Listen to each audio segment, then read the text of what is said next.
Welcome to End of Life University on YouTube. I'm your host, Dr. Karen Wyatt, and today I'm sharing with you a conversation I had with Travis Luther, who is a sociologist and entrepreneur, and he is the author of a book, What We Learn When We Learn We Are Dying: Life Advice from the Terminally Ill. And we'll be talking all about the book, but also how Travis has incorporated his messaging around what's important at the end of life into his keynote speeches that he gives to entrepreneurs. And that's a really fascinating topic to cover. So I think you'll enjoy this one. Make sure you subscribe to this channel down below, and also subscribe and leave a rating and review for the podcast wherever you happen to listen. And go to eoluniversity.com/support. There you'll find 3 different ways you can make a small contribution and help keep this channel and the End of Life University podcast on the air. So we will move on now with my conversation with Travis Luther.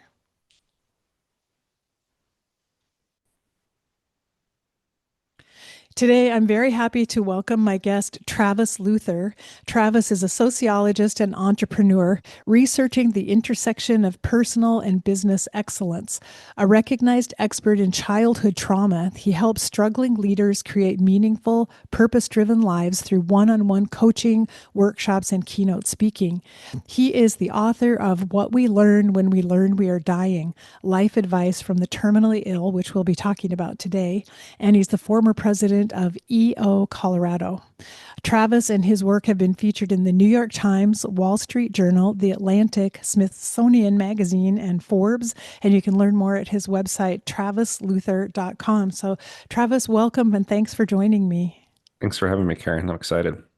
Yeah, when I heard about your book and the work that you've done, I was really interested to talk with you. And you said, well, I don't have any medical training, but it's like, I talk to people with medical training all the time, and it felt really exciting to me to talk to someone who works in a different realm, but has also had an interest in learning from people at the end of life. So that's why I'm excited to share your story. Yeah, thank you. Yeah, I think often people are nurses or in hospice or something when they start to address this. So I had to admit to you in our pre-call a little bit of imposter syndrome.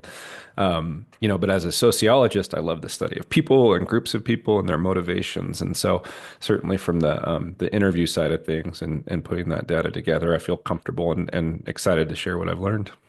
Yes. Yeah. Well, I'm really interested to hear your story and what motivated you to interview people at the end of life. Yeah, I have a couple motivations, and I've given a few interviews on this topic in the past, and I've been thinking about, how I can make it a little different. And some of what you and I talked about, and again in our pre-call, was more of the business or the entrepreneurial side of my motivations, and kind of what I hope to inspire people, or how I hope to inspire business owners to think differently after this work. And so, what I can tell you is, there were 2 big events in my life that really led to this. And the first one we haven't talked much about, but a number of years ago, probably, I don't know, 10 or 12 years ago, I had some really bad back problems. And as a consequence of those back problems, I developed an opioid addiction before I had my surgery. And so I had opioid addiction for 6 years. It was something I was very hesitant to share. It was like my deep, dark secret. But one thing I came to discover about that is one of the main reasons that opioids were so attractive to me was because I had spent my life building businesses as a way to solve problems in my life and with my family. And what I discovered, this is a very short story about of a very, very long and hard time. But what I discovered at the pinnacle of my success was that entrepreneurial success wasn't going to solve all of my problems. So I had been working for a very long time on this goal of being successful, getting wealthy, having exits from a business, thinking that at the point that that happened, I would feel so much better. And so in my reflective work on that, I came to understand that a lot of entrepreneurs maybe are working for motivations that aren't realistic or for outcomes that aren't realistic. And a lot of us use entrepreneurship like other people use drugs. We use it as a way to kind of bury our pain and deflect from things we don't really want to address. And so as I went through my own recovery, I realized that I was having the same problem. So I became kind of almost obsessed, if you will, with like real meaning and real purpose and authentic motivations, and how could I hit the pinnacle of success and then fall so hard. And so that was kind of like the first little incident in my life that started creeping towards this. My father had died from a terminal illness when I was a teenager. And so I was always also regretful of the fact that I didn't get to have conversations with him at the end of his life. I didn't get to gather kind of that wisdom and advice that I think children and young men are looking for from their fathers. And so as I went on into my own adulthood, I always kind of felt this emptiness that I really, there were things I just didn't know. And and then a couple years ago, 2 years ago now, a really good friend of mine in the entrepreneurship community named George Morris ended up getting a terminal cancer diagnosis. And so George had also lost his father as a teenager. And so that was those feelings were feelings that he and I shared and had often talked about. And so kind of this trifecta of things was going on in my life where I was in this whirlwind of trying to understand what really matters in life and what is this thing that I'm working towards and how do I put more fulfillment and purpose into what I'm doing. And so I said, "Hey George, maybe what I could do is I could start interviewing people with terminal illness, people who are at the end of their lives and in some way start to gather their advice and wisdom, these things that you and I always wanted from our fathers, and then start to understand the urgency or the priorities that people at the end of their life feel and the things that they regret and the things they would have done differently as a way, in one sense, to help me kind of reroute myself in this path, this more authentic path I wanted to be on. And then if I was successful in that, to then share that with other entrepreneurs so that they didn't end up in the same situation that I was in, where I felt totally unmoored and confused by this lack of satisfaction I thought I was going to get from business. So I really love that story because I think this happens for a lot of us that we pursue a path thinking that this is good, this is the answer for my life, this is the meaning of my life in a particular job or career pursuit, only to find that it didn't really fix anything. It didn't really answer any of the questions. And that's when we have to start going within on a deeper journey. And I love it that you recognize that people with terminal illness may have insights to share that you hadn't been able to gather yet. And maybe also you were looking for a way to fill in some gaps from your father being gone for so many years and not being able to learn anything from his dying process to maybe go back and put some of those pieces together. Yeah, absolutely. Absolutely. And as I kind of fooled around with the idea with George, George was starting to have some of his own profound insights and reflections. And I said about the whole idea, George, do you think this is like too morbid or too self-serving? And at the end of that talk, he said, no, I think this is a great idea, and I want to be your first interview. And away we went from there. Wow. Well, it's such a powerful topic, and it seems to me that it's probably really needed in that entrepreneur community because a lot of people are working so very hard pursuing goals and pursuing success and may have that same empty feeling that, wait, this wasn't it. I've worked so hard, I've invested everything in doing this career, and I still don't have the answers I wanted. And so I'm curious to know, I listened to one of your keynote speeches and I know you've been teaching and talking to entrepreneurs, and I'm really curious to know how this message is being received. Yeah, I think it's being received very well, probably surprisingly well.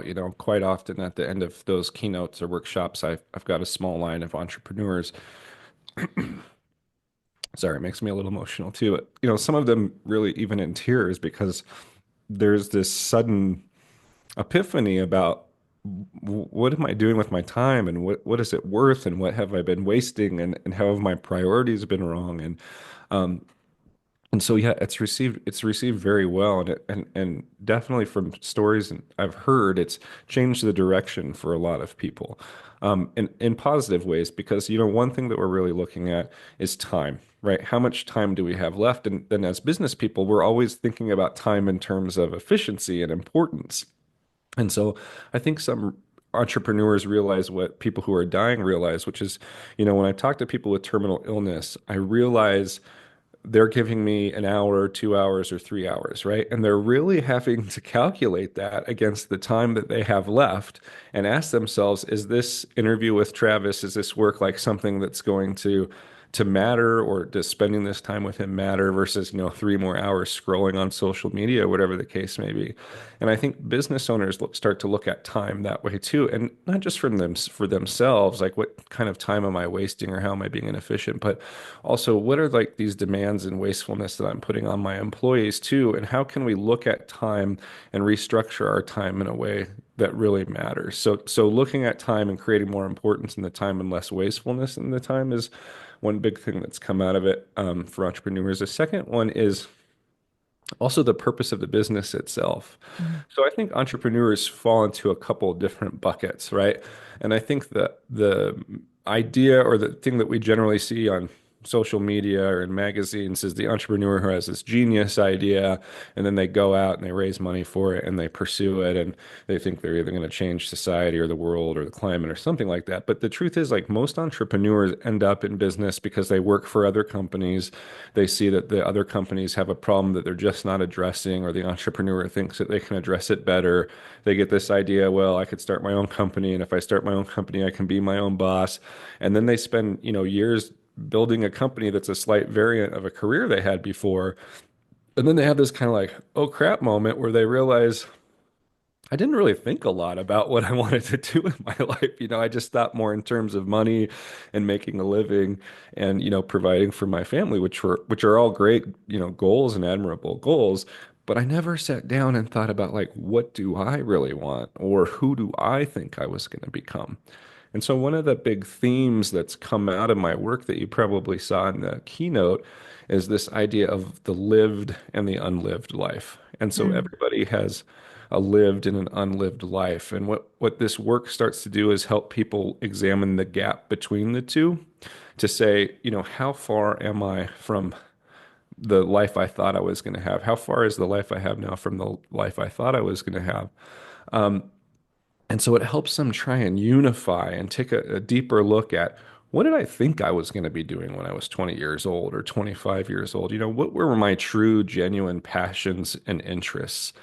And if I'm not living them or working in them now, how did I get so far away from them? And then what can I do to unify them now or get them closer together? And that's some of the stuff that I talk about in some of the workshops I do now, as we use the reflections of people with terminal illness to try and help us unify our lived and unlived lives and kind of get on a path that feels more authentic to us, or something that looks more like, the original idea we had for our lives. Yeah. And from what I understand, the interviews that you did for your book, a lot of them were with younger people and some from this entrepreneurial community as well, which I think is really important because you're not just looking at the insights of people at the very end who've lived a long time at the very end of life, but people who are finding their life interrupted at an earlier stage and what their thoughts are. So I'd love to hear some of the things that you've learned. Yeah, I think, I think a lot of people in this community are familiar with Bronnie Ware's work, The Top Five Regrets of the Dying. And as I looked at that, I kind of did ask myself, like, what can I do that's different from that? And, I read her book many years ago, but I think in general, she was talking with people who were at the end of their lives. Mhm. And it wasn't, I think all death can be tragic, but it's not as tragic as, my contemporaries. I'm 47, and so I was really looking at people who were more, like I said, my contemporaries in my age group. And because my last 25 years of my life has been lived in such a entrepreneurial heavy ecosystem, then a lot of the people that ended up being in my study were entrepreneurs themselves. And so I got a really interesting look at younger people who were thinking about things in terms of business and entrepreneurship. Some of the my big takeaways, and I think takeaways for other people in business or entrepreneurship, and certainly your listeners, is, I would say, number one is the advice I got was, like, to stop deferring things, right? So because we're entrepreneurs, we have this natural tendency to believe that we can wait now for a bigger, better outcome later. And so I know that we always stack those deferments. Like we'll get to that place that we thought we were going to get when we said, okay, and now I'll take more time for my family. And then we say, but if I could do that for another year or two, then my family doesn't have to worry about anything. And if I can do it for another year or two after that, then my kids don't have to work when they go to college or whatever, right? They can be well-meaning deferments or very selfish deferments, but because we're like goal and milestone oriented, we just seem to put everything off over and over and over again. And the entrepreneurs that I interviewed that had terminal diagnosis and could see the time running out were saying, stop doing that. Stop living with this mechanical, quantitative guarantee, that everything's a milestone, everything can be put off, that you can plan everything and that nothing unexpected ever happens. Because we know in business, unexpected things happen all the time, right? Sometimes we Hmm. cut our chops as good entrepreneurs or business people by how we deal with the unexpected. But when it comes to our own lives and our own health, we take that for granted. We think, well, that's never going to happen to me, and I always have more time to get done what I want to get done. So yeah, the big piece of advice or regret there was don't defer things that you want, like family vacation, sabbaticals, anything like that for some future that's not guaranteed to you. That's such a good point, and something I think for some of us in my generation, because we're all older now, and now we literally see the how short the years remaining are. It's a wake up call, like, oh my goodness, I got to start doing all those things that I've put off for all these years. But you're right. If you get a terminal illness when you're younger, you're facing that short window of time at a much younger age. And how better would it be for all of us if we stopped deferring at all and just started living day to day and really allowing ourselves to seek those things that we're longing for deep inside.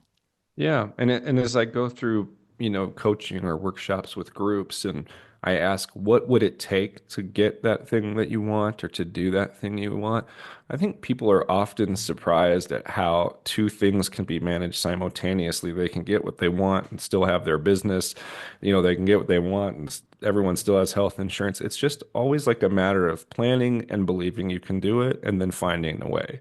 And it never ends up being this destructive tornado that turns everything upside down. It just becomes a modification on your current life so that you can add one more thing that brings you joy or pleasure. And usually that means taking away a few things that drive you crazy anyway, right? Like Yeah, yeah. just optimizing your own time and getting rid of some other distractions or limiting dinners out or whatever, right? And then you find, oh, well, that was pretty easy. I actually got something I wanted and traded it for something I didn't really think much about.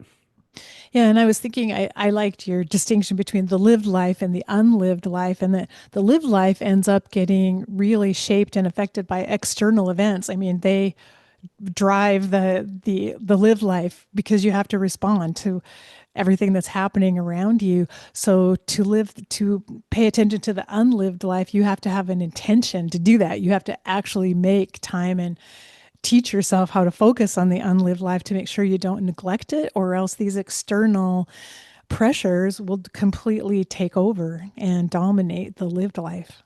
Yeah, yeah, for sure. I often say that, it takes the same energy to move up and down as it does to move forward. And people often just feel like busyness is production, but it's not really, and it is reevaluating where that energy is going and saying, can I just repurpose this into these things that I really want rather than just this overall feeling of anxiety that we sometimes associate with success, right? Oh, I'm so busy, I must be so successful.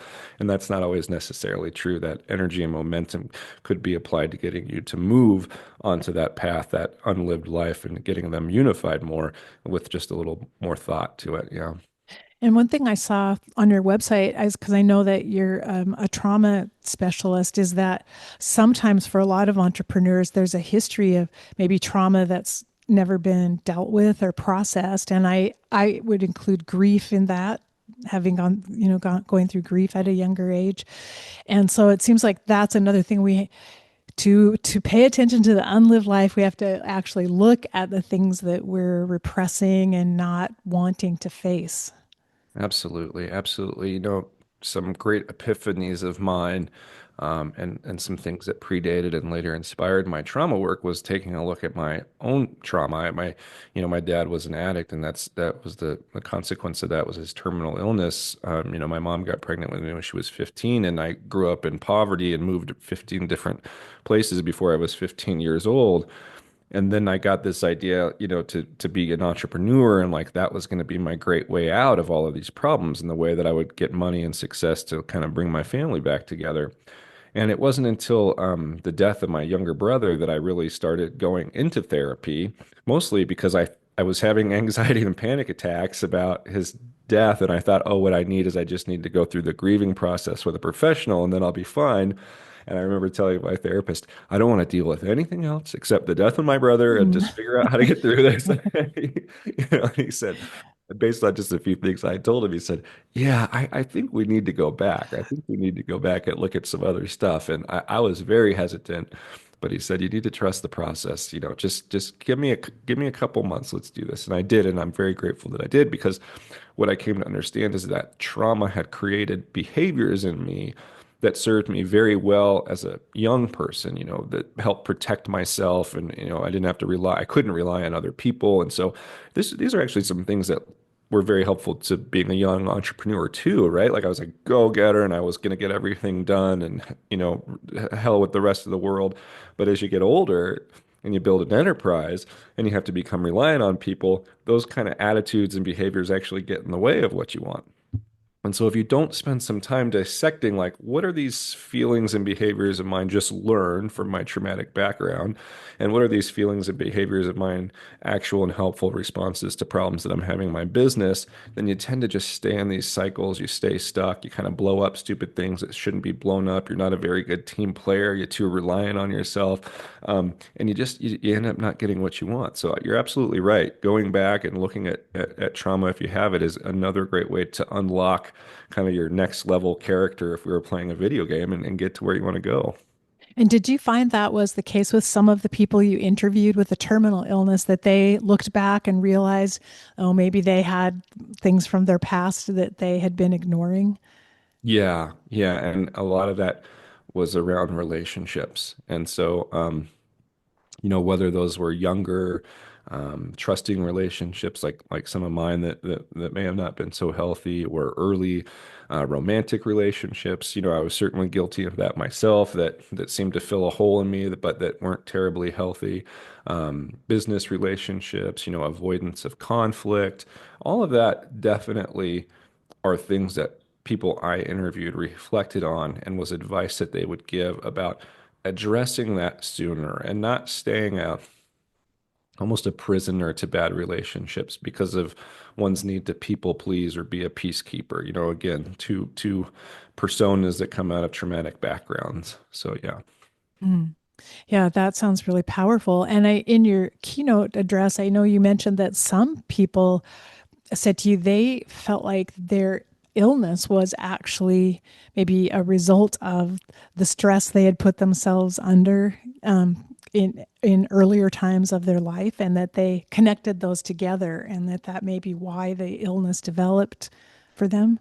Yeah, I mean, I would love your input on this because for me, that was the big reveal of that research and that keynote was the extent to which people who had these diseases blame themselves in some respect for them, and specifically because of all the stress and inflammation that comes with denying who you are and putting up with relationships that don't make you happy or are hurtful. And they would say, yeah, there is some part of this illness that is absolutely my fault because I just let this stuff boil inside me. I didn't have an outlet for it, or I wasn't brave enough to stick up for myself. And yeah, and so in some way, I think that contributed to my cancer. And as I said in that keynote, I wasn't even looking for that, like I started hearing it. And then once I started hearing it, I started poking the bear a little bit with other people that I was talking about, trying not to be careful to create answers, Mhm. but it just happened over and over again. And it was like, that's why kind of in that keynote, I talk about finding your authentic self or unifying your lived and unlived path might not be just, important so you feel better, but it may actually save your life if there's any truth or validity to this idea that chronic stress, causes disease. Yeah. I mean, I think we definitely know the health negative health effects of chronic stress and they're vast and varied. As a doctor, I would never say to someone, "You probably caused this disease." I would never place that blame on someone because actually, I try to take blame away. That you know what, we make the best decisions we can for where we are in life, and we don't have to see all the answers clearly at a certain point, and it's later that we start to put it together and connect the dots, and but have grace for that because. Um, it may look like, well, I caused this myself, but it might just be, this is life, the way your life unfolded and the things that happened to you and how all of that came together is all of that is involved. And then also mystery and the unknown. And we don't always know why things happen. So my point is to move past that and then say, don't beat yourself up or feel guilty now because you have this disease, but looking from where you are right now, how can we still make the most of what you have left of your life? And it sounds like some of the people you interviewed did have that attitude as well of like wanting to make the best of what they could with what they had remaining. Yeah, absolutely. I think almost universally, whatever priorities they were telling to me, they were living for sure. No one was giving me lip service. But I want to go back a little bit to what you said about, victim blaming, if you will, or whatever. As a social scientist, I am getting curious about that. I did want to go back and look at the literature, and I did look at the literature and I found that that's actually not that uncommon, especially if you're dealing with cancers that are, not tobacco related or asbestos related or, power lines or whatever you want to say when you have a more undefinable causation for cancer. It looks like most people who are interviewed do assign some blame to themselves. And what I've kind of discern from the literature or the conclusions I've drawn is that I think that has a lot to do with people just want answers and they want control. And so sometimes it can be a little bit easier to blame yourself or try to invent a reason than to live with the ambiguity of why did I get this disease? And I think, our brains do that all the time with all sorts of, with cognitive dissonance and trying to create stories just to put our minds at ease. And so I don't think that it was unusual. I don't think it's unusual for people to blame themselves in some respect, even outside of my own study. Yeah, yeah. I think you're right about that, and I think that makes sense. So that's interesting. But then the self blame, I guess, hopefully people will be gentle on themselves because we don't want their self blame to become another stressful factor in their lives. Right. But I'm sure you're right. It may actually give them some comfort to feel like they understand how this happened, and it makes a little bit more sense to them.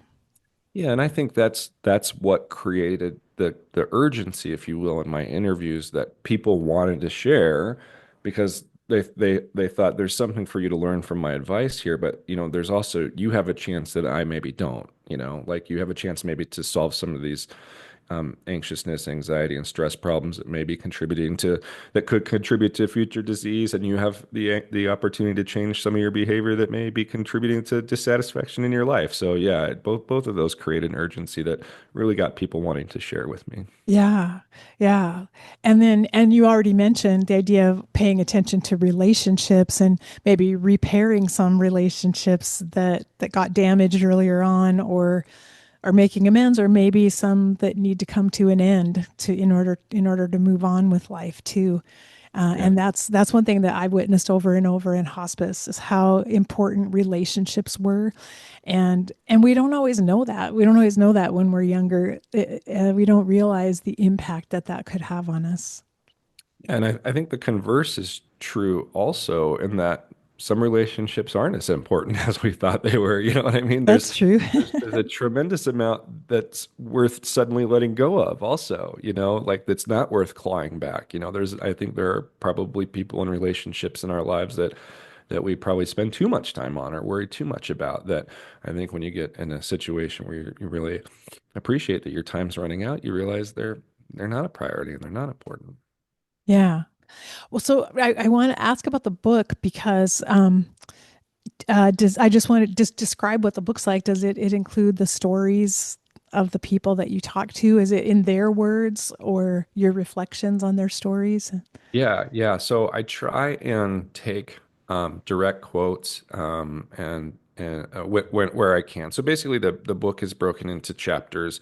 The chapters represent some different principles that I think I've kind of discovered through these interviews, and then we reflect on what the dying said. What is it exactly that they said to lead me to believe some of these principles that I've think I've uncovered for living a better life. And then there's exercises within each of those chapters to help you kind of redefine who you are if that's a priority for you and to do some planning about what you want in the second half of life. So, like I said, as a 47-year-old, somebody who's kind of poring over these transcripts, somebody who started this project with no idea what he was doing just because he had a conversation with his friend who unfortunately was getting sick and dying. Once I completed all, or once I had all these interviews, I was like, okay, well, how do I make this matter, right? How do I make this important in a place where we have lots of information about hospice. We have Bronnie Ware's book, and I asked myself, as I often do in entrepreneurship too, is what problem am I having right now? What's a problem that I need to solve?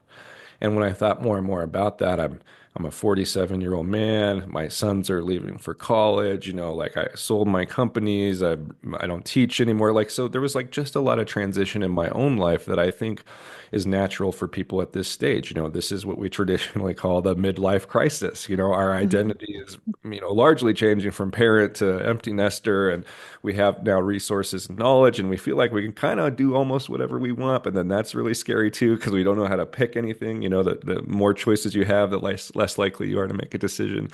And so I said, I think what I can do is actually put this in a book to help people at midlife reflect on, what they've done, what they wanted, and where they're at right now, and then how do they want to build a second half that feels more authentic to them.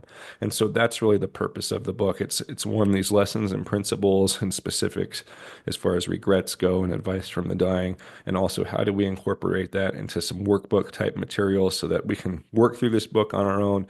And when we finish it, we can say, hey, I kind of know the next 5 or 6 things I want to do, and I know exactly how I'm going to do them. Mm. Well, I love that you speak the language of entrepreneurs and people in this particular space.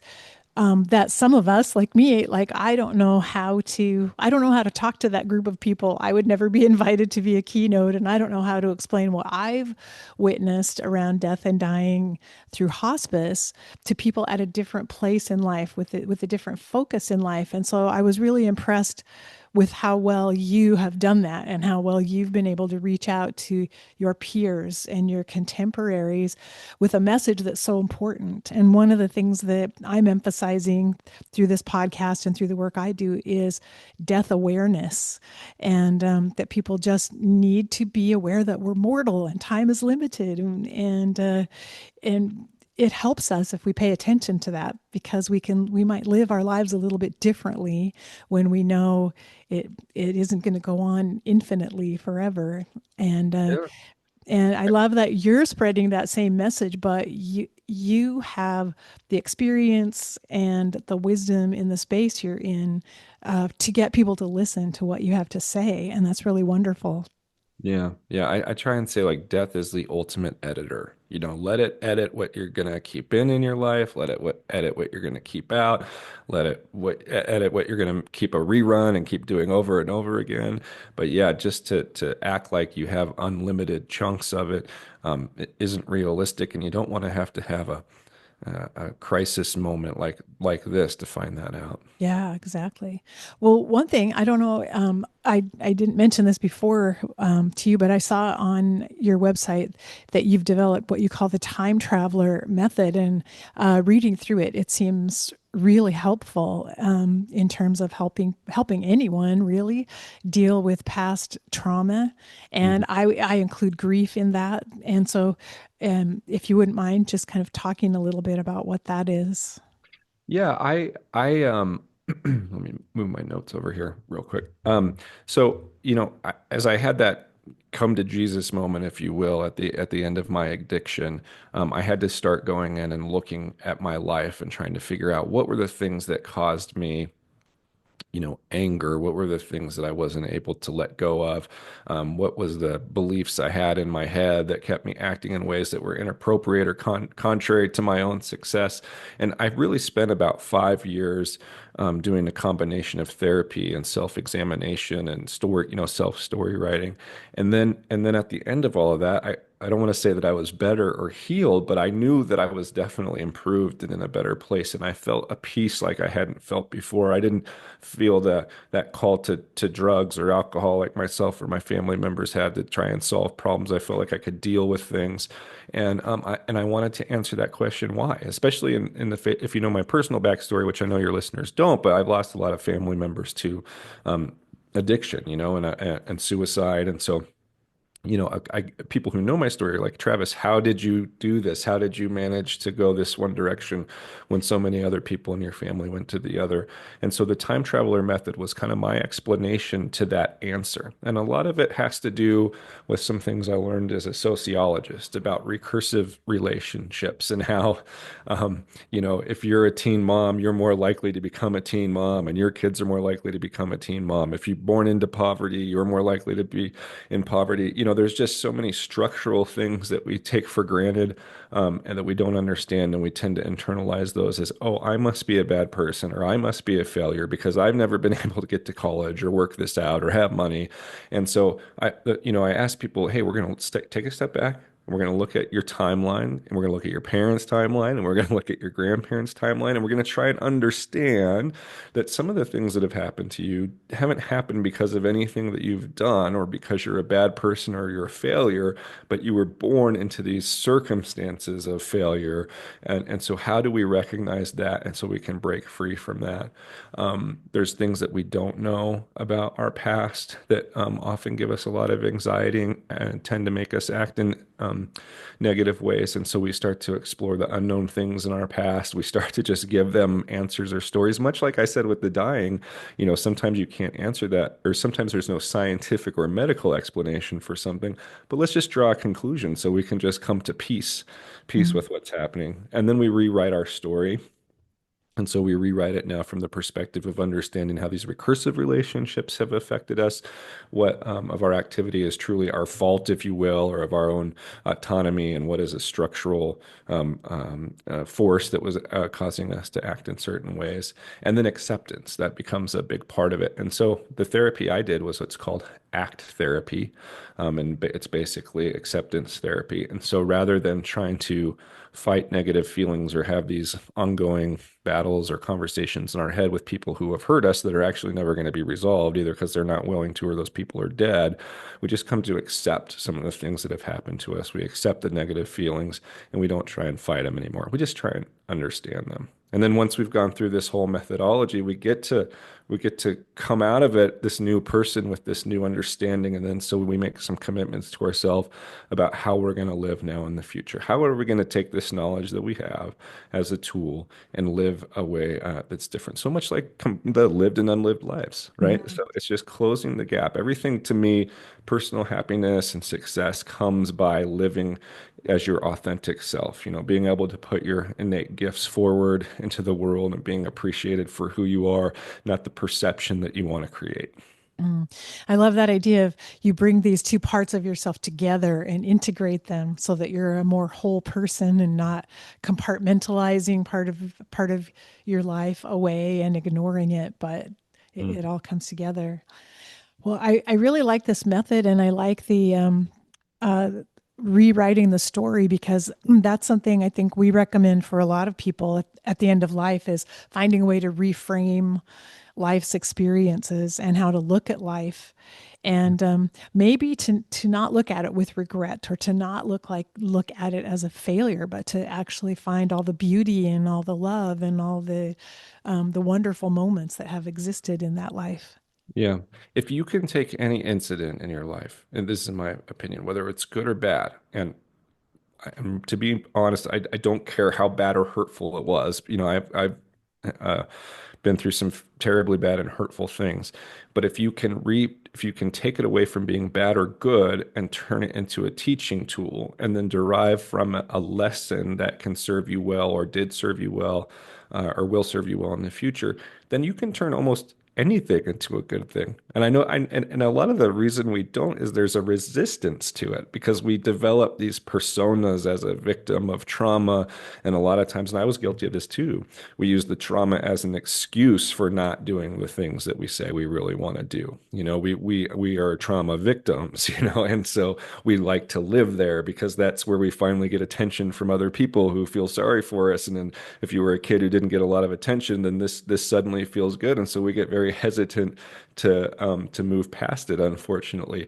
But if we take the negative, just as you said, we say, "Oh, that is a teachable moment or a learnable moment or a lesson can be derived from there," then almost everything can become a good thing. Yeah. Yeah, which is amazing. And I know you mentioned some of the people that you interviewed viewed their illness as a good thing that had turned things around or changed things in their lives. And so, as I think paradoxical as that might sound, to some people, that's really possible that having a tragedy happen in your life can even be a turning point or a moment when everything shifts that eventually you could see a blessing in it or something to be grateful for. Yeah, I interviewed a physician not too long ago, and he talked about that even in terms of his children.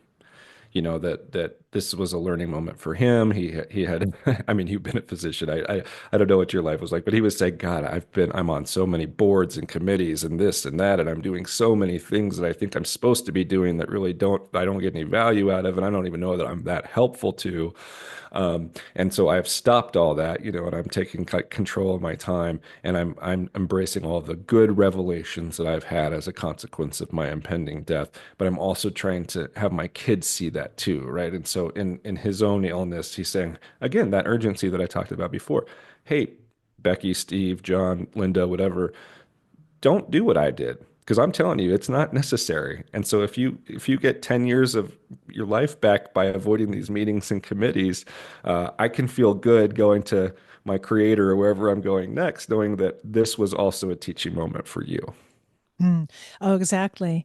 And it seems to me that the time is right now for this message to come across that there are a lot of millennials now who are reaching midlife, and that really is a time when you stop and reflect and some part of you starts longing for something more or deeper or more meaningful. And so to me, it seems like the message you're bringing is what's really needed right now for that group of people. Yeah, I sure hope so. Yeah. Well, that's why I was excited to hear about it and to talk with you. So, tell everyone where they can get your book, but also how to work with you if anyone's interested in having a more of a conversation with you. Yeah, the book is getting closer and closer to being done. We thought we are going to have it done by the end of July, but stay tuned, maybe another 8 weeks. That can be found, and information on that can be found at travisluther.com.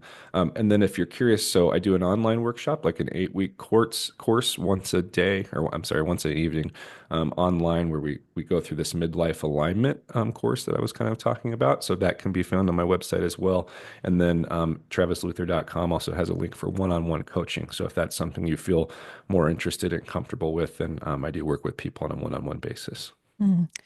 Well, I'm really excited about what you're doing. Genuinely, I feel like it's the message. Personally, I have longed to get across a message like this to younger people, but I'm just not in the demographic that's likely to be well accepted. And so I sit here doing my podcast and trying to introduce people like you, who you have the insight, you have the language and the experience to reach out to younger people with this message. And I'm really happy that I was able to have you on as a guest. Well, you have the platform, and so without people like you, nobody hears about me or what I'm doing. So I'm equally appreciative of you and what you've done. I mean, over Well, 500 episodes now. That's really impressive. it's yeah, it's a lot of it's a lot really, but yeah, it's a good collaboration here, and so I'm glad that I could host you, and I just want to thank you so much for giving us your time. Of course, thank you.